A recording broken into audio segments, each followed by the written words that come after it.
The exhaustion of overthinking. You're overthinking because something deep inside you doesn't feel at peace. When that happens, your mind gets hooked, spinning in circles over the same thoughts.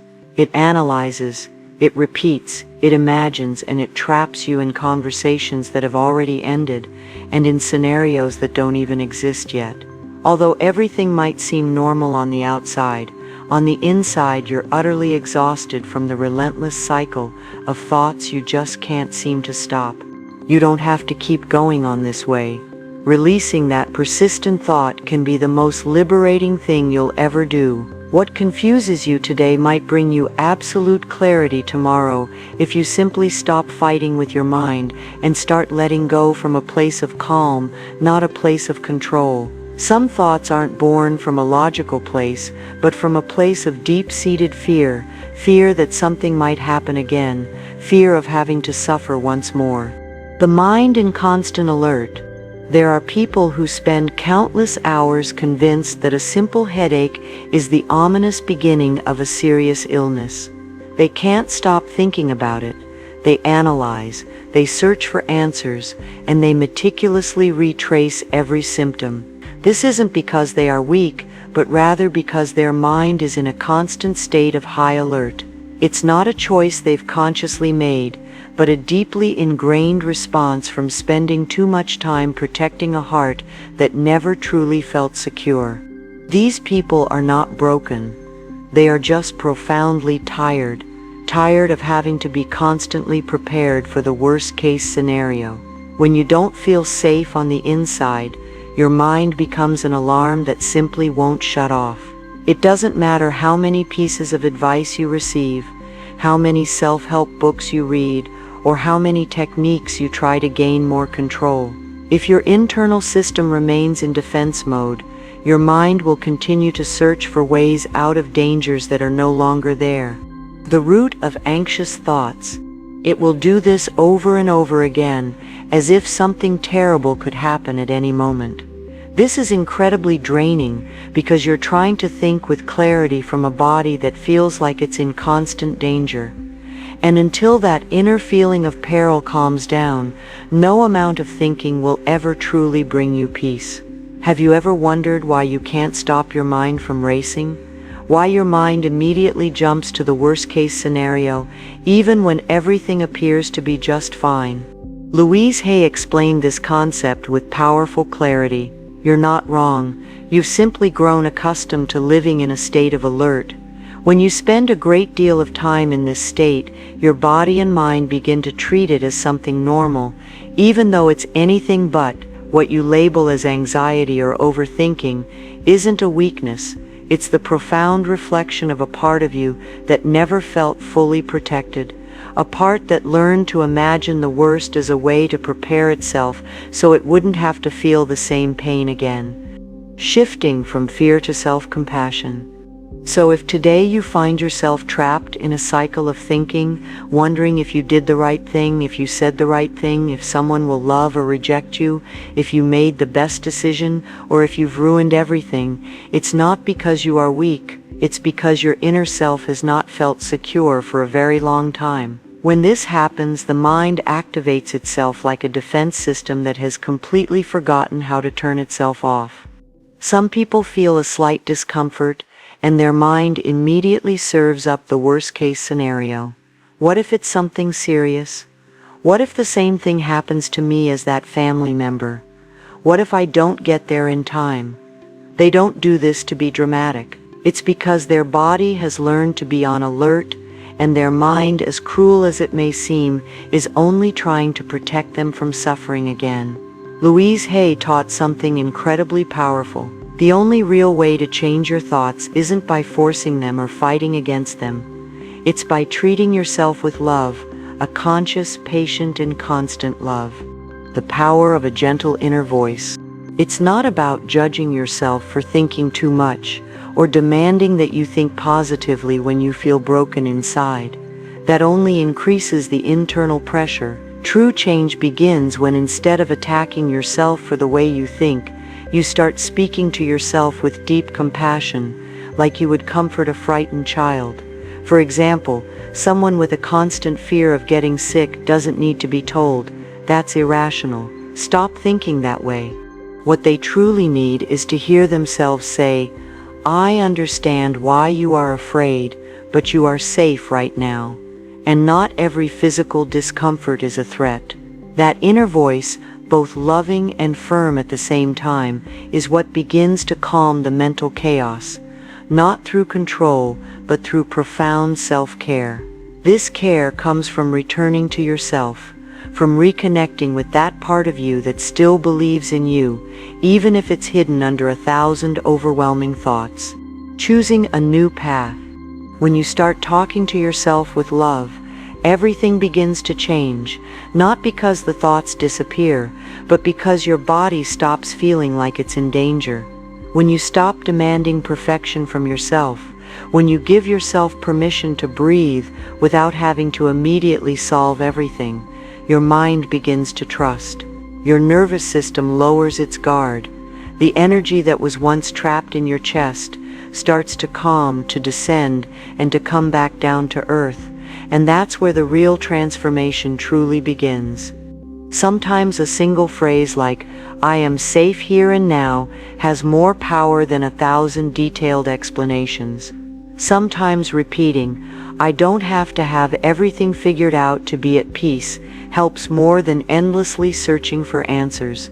Because when your inner self feels contained and secure, your mind stops fighting and you can finally rest. You don't need to control every thought to feel peace. What you really need is to heal that part of you that believes it has to be on alert all the time. Overthinking versus mindful thinking. This part of you that got ahead of everything out of a deep-seated fear of suffering. This isn't something that can be resolved by thinking more. It's resolved by feeling more, by being present, by saying simple but profound things to yourself like, "I can be here without fear. I don't have to anticipate every single step to be safe." When your body feels secure, your mind stops racing. What if everything you imagine never actually happens? The vast majority of catastrophic thoughts never become reality, but your body doesn't know that. For your nervous system, imagining a disaster is almost the same as living one. This is why, even when nothing serious is happening, your heart races, your muscles tense up, and your energy completely drains. You're preparing for a threat that doesn't exist, and the exhaustion is very real. Have you ever felt utterly drained after a day of doing absolutely nothing physical? That's because your mind never stopped. The cost of mental exhaustion. You spent the entire day rehearsing rejections, illnesses, abandonment, and mistakes that haven't even occurred yet. While that was happening, your body was living each one of those scenarios as if they were real. There are people who, after a simple unanswered text message, spend the entire night without sleeping, convinced that something terrible is about to happen. They imagine an accident, a betrayal, a devastating diagnosis. The next day, everything turns out to be fine, but their body has been destroyed by the stress of something that only existed in their mind. And that is the insidious trap of obsessive thinking. It doesn't protect you, it completely drains you. Now imagine this. If your mind has so much power that it can make you feel physically ill just by thinking, can you imagine what it could achieve if you trained it to plant thoughts that heal you instead? Choosing thoughts that heal. If a thought can steal your sleep, make your heart race, and rob you of peace without anything bad ever happening, what would happen if, instead of using that power against yourself, you started using it in your favor? Don't you think your life would feel so much better if every day you started with a clear intention? Today I choose to trust. Today I sow calmness, even if I don't have all the answers. The mind possesses an immense force, and when it's filled with fear, it consumes everything. But when it's filled with purpose, it also transforms. Because it's not about ignoring reality, it's about consciously choosing which thoughts you are going to feed. The ones that exhaust you, or the ones that truly strengthen you. Imagine what your day would be like If instead of imagining the worst, you started to visualize the best.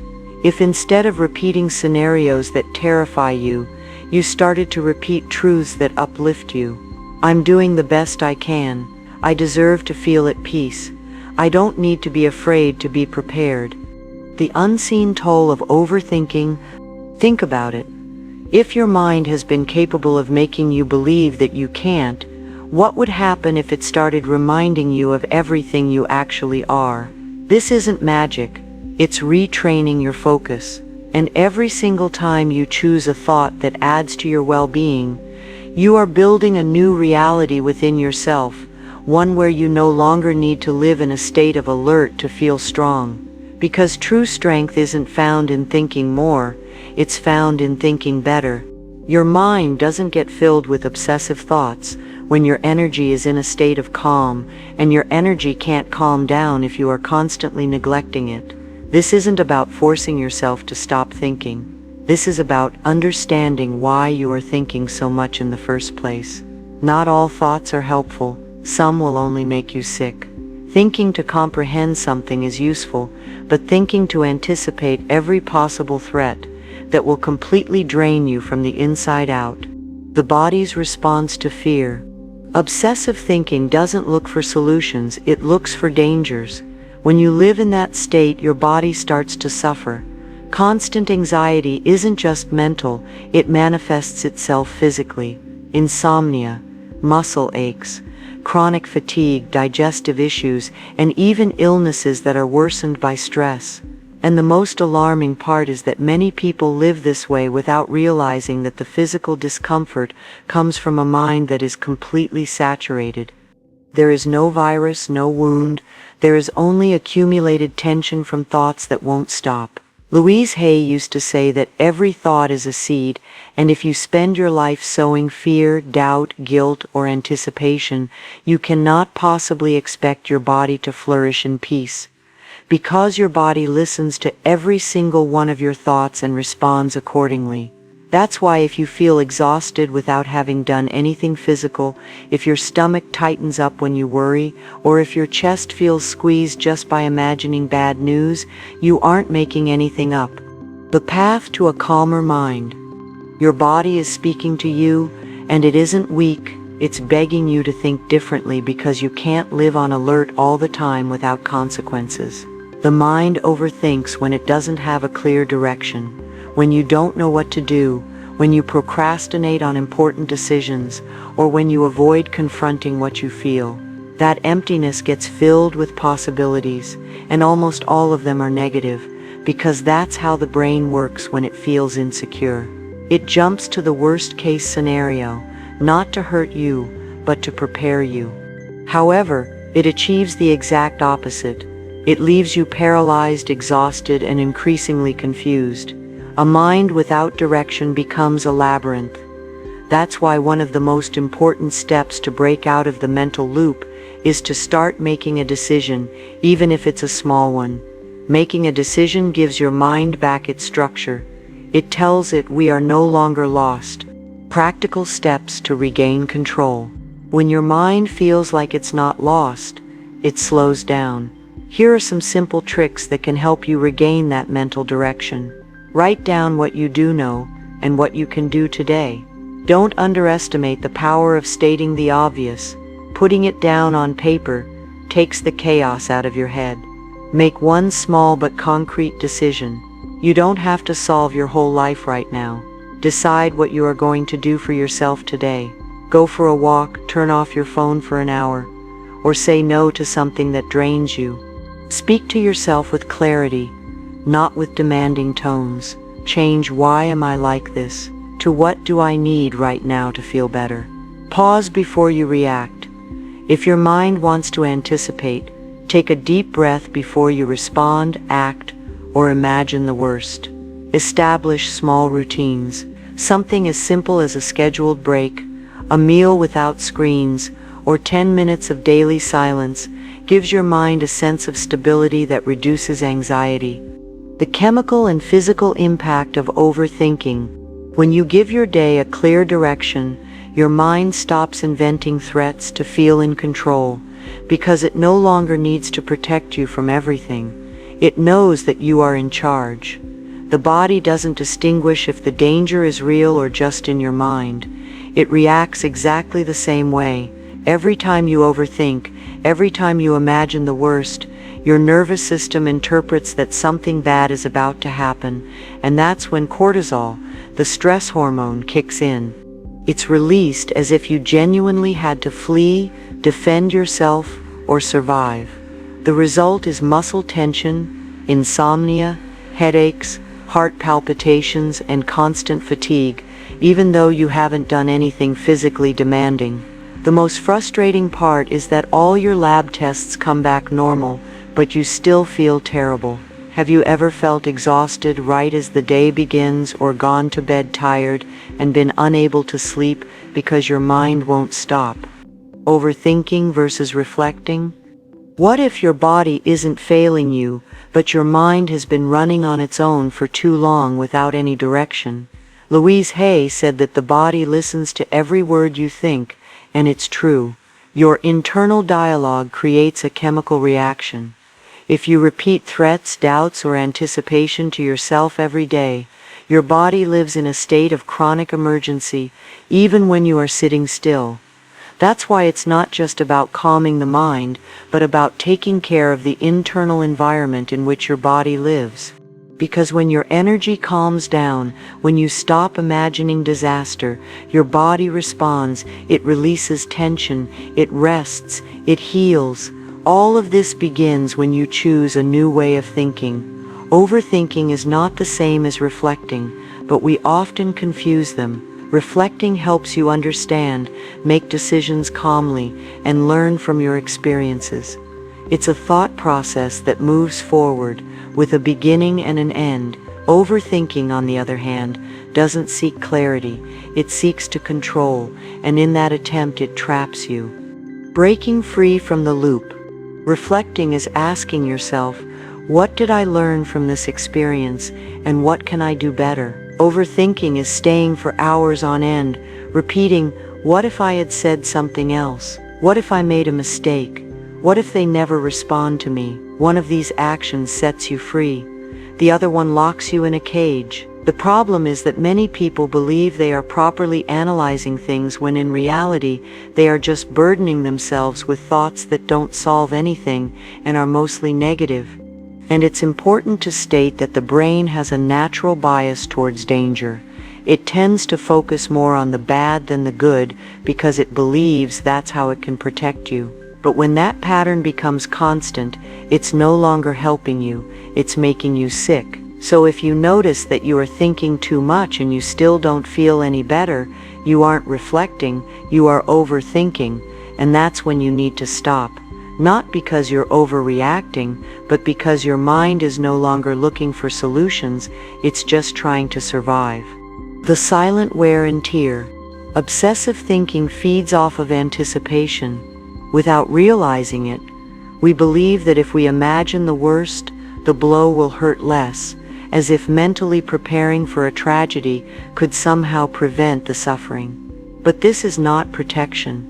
It's living in a constant state of alert, and that sustained state over time breaks you from the inside out. Have you ever realized how many times you imagine the worst, and it never happened in the end? The mind that anticipates everything gets exhausted before the day even begins. Anticipation is like living a horror movie written by fear but starring you.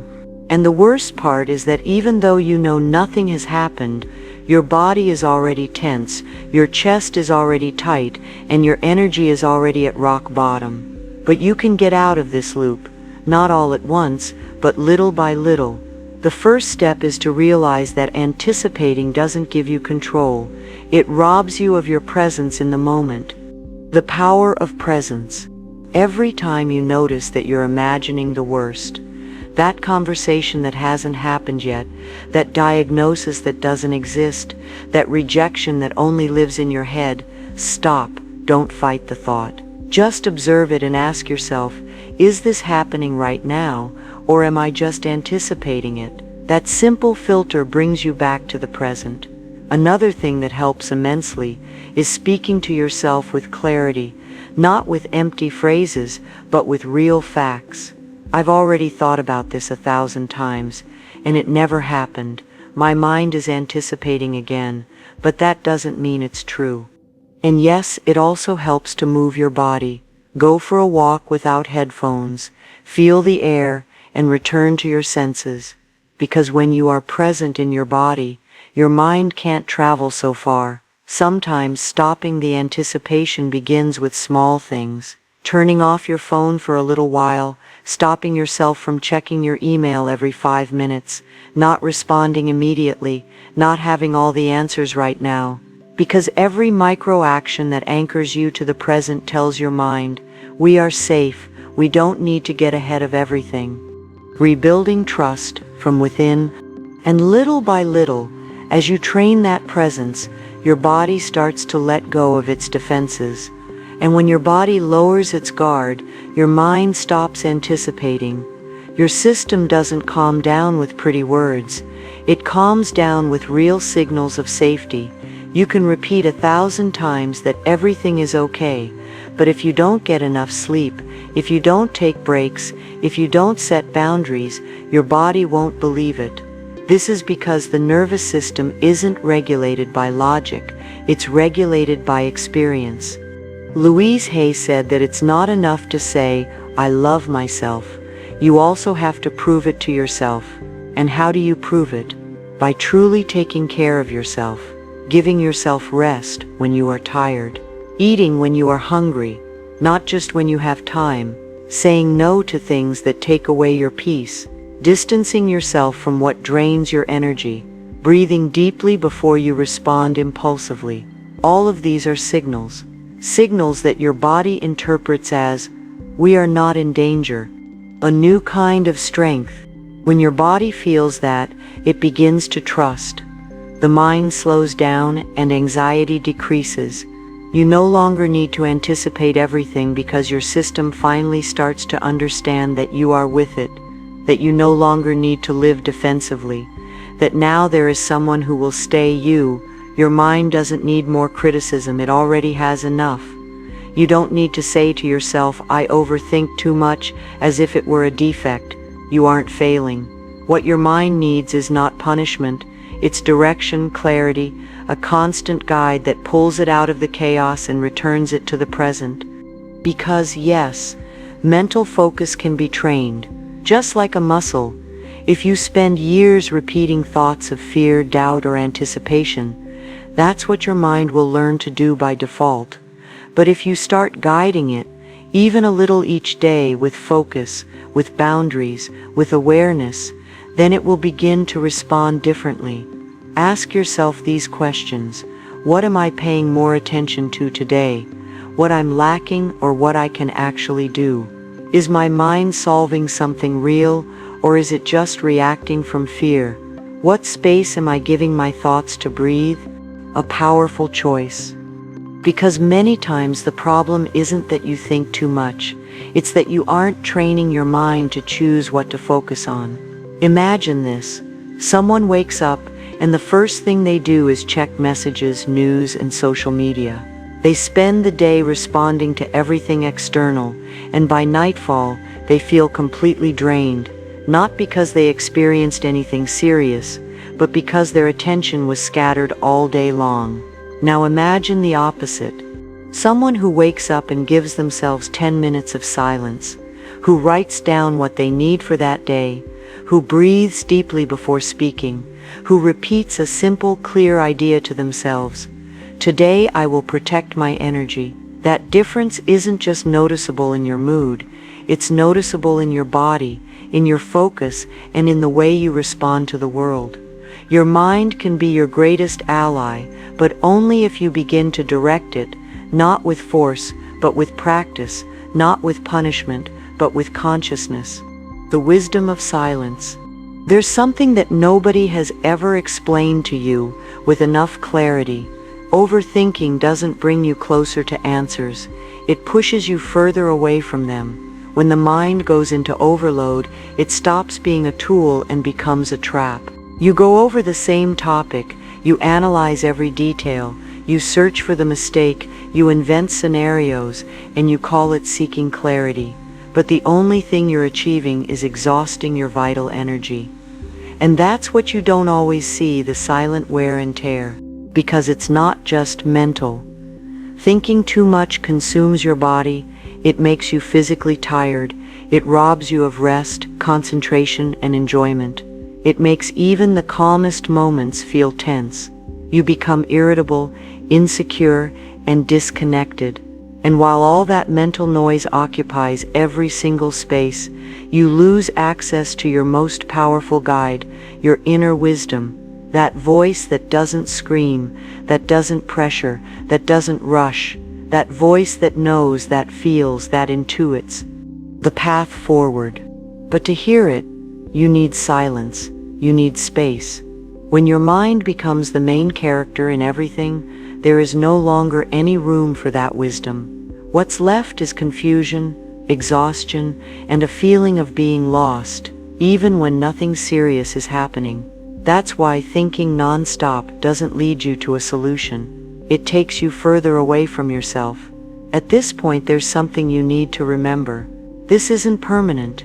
You aren't condemned to live trapped in your head. You are not condemned to always imagine the worst. It doesn't matter how long you've been this way, you can change it. It is in your hands to start working on those catastrophic thoughts, not with guilt, not with haste, but with conscious decision and care. Because even if it doesn't seem like it, every thought you choose to hold on to has a real impact on how you feel, how you react, and how you live. You don't have to change your mind overnight. You just need to start directing it, to teach it that it no longer needs to be on alert, that now there is someone guiding it, trusting the process, and that someone is you. Because when you make the decision to get out of the loop, even with tiny steps, your body feels it, your energy recognizes it, and your life begins to look different. Little by little, fear becomes less powerful, anxiety loses its grip, and what once paralyzed you now teaches you. The mind is powerful, but you are more powerful. And if today you choose to plant new seeds of thought, kinder, more conscious ones, over time you will start to see life in a different color. One where not everything is a threat. One where not everything depends on fear. One where you are in charge. When you decide that you are no longer going to torture yourself with scenarios that don't exist, something inside you begins to be freed. When you stop fighting with life and give it the opportunity to surprise you, to show you another possibility, another way out, another message, something truly changes. What if what you need isn't to understand more, but to simply interrupt the mental noise that doesn't let you see what is already right in front of you? Allowing yourself to rest. Sometimes the answer doesn't arrive because you are too busy surviving in your mind, because you keep trying to solve everything with logic, to control every step, to anticipate every ending. But life doesn't reveal itself in the midst of control, it reveals itself in the midst of silence. Hay said it with a wisdom that still resonates deeply. The universe loves silence, and she wasn't just talking about external silence. She was talking about that sacred moment where you stop reacting, stop running, stop thinking without rest, and you simply are. That moment where your breathing becomes conscious, where you don't search for answers but feel them, where you do nothing and yet everything begins to settle within you. Have you ever allowed yourself to be there? Have you ever tried to let go, not from resignation but from a place of trust? Because when you enter that silence, when you do nothing but inhabit yourself with presence, life acts. The invisible things fall into place. An idea comes, a sign appears, a calm that didn't come from thinking but from letting go. And then you finally understand. It was never about thinking more. It was about making space to feel what is real.